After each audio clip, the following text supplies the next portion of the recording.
Hi, welcome to part two of our lesson on the impact of William of Normandy, or William the First. So I've come along here to Cliffords Tower to explain the second part. So William the First was crowned, was coronated at Westminster Cathedral on Christmas Day 1066, and it was actually an Archbishop of York who coronated him, Eldred, who crowned him William the First, as I say, at Westminster Cathedral. So essentially, when he was coronated, William had no control over the north of England, and in particular he had no control over York, which, as I say, was a pretty rebellious city at the time. And it was a powerful city, and it was a rich city as well, second most important city in the country. And he wanted control of the north of England. He wanted control over the whole of England. So he decided that he was going to march north. He was going to march to York in 1068. So as he approached, he got the leading citizens of York to give him hostages, to make sure he stayed safe, and also that they handed him the keys to the city. So William was determined to stamp his authority on the city. So what he did was he built a castle. In fact, he went on a huge castle building programme in England. So one of the castles he built was a Motte and Bailey castle, which was built on the site behind me. This isn't the one that William built, that got destroyed, as we'll see in the third little video that I'm going to make for you. But he built one here at Cliffords Tower, but he actually built another one in 1069, which sat opposite the Ouse at Bailey Hill.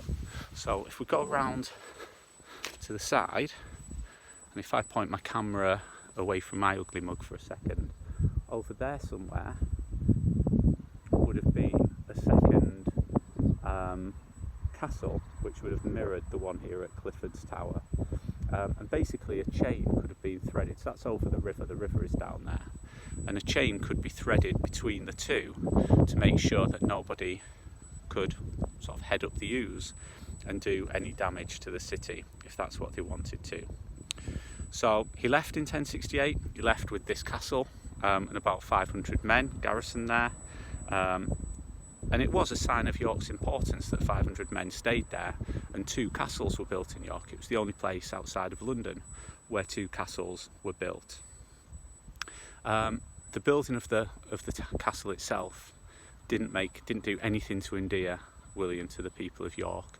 York was divided into 7 shires, or 7 different sections basically, in 1068, and one of them needed to be almost completely destroyed to build this castle behind me. So that's where this castle, Motte and Bailey Castle, which we might look at something for prep. Around this area there's also a few interesting things. So if I turn round, behind me, that building, the Castle Museum, part of the grounds of the old castle.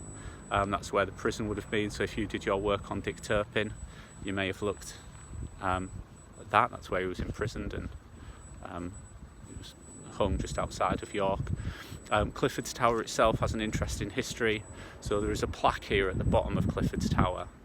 So on the night of Friday 16th of March 1190, some 150 Jews and Jewesses of York, having sought protection in the royal castle on this site from a mob, basically chose to commit suicide. So York goes through a bit of a transformation. It goes into decline after William comes to the throne. In the 1100s or 12th century, it starts to recover somewhat, and part of that reason is because so many Jews moved to York, and Jews would lend money, they would borrow money, and York was able to expand as a result of that. There's one more site around here that I just want to show you. So I'm just going to break into a little jog, and it relates and it refers to the Tudor period in York, which we will be looking at in a bit more detail, possibly after the May half term. Hopefully we'll be together then and we won't have to do lessons like this anymore. But the biggest rebellion in the reign of Henry VIII was known as the Pilgrimage of Grace. And the leader of the Pilgrimage of Grace was a man called Robert Aske, who was a lawyer. And the Pilgrimage of Grace failed.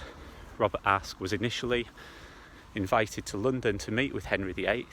Henry VIII promised there would be no revenge sought for what had happened, but Henry broke his promise, and it's there, near this place, that he was martyred, or Robert Aske was hung in his chainmail. So I'll leave it there for now. I'll be back with you in a second. Goodbye.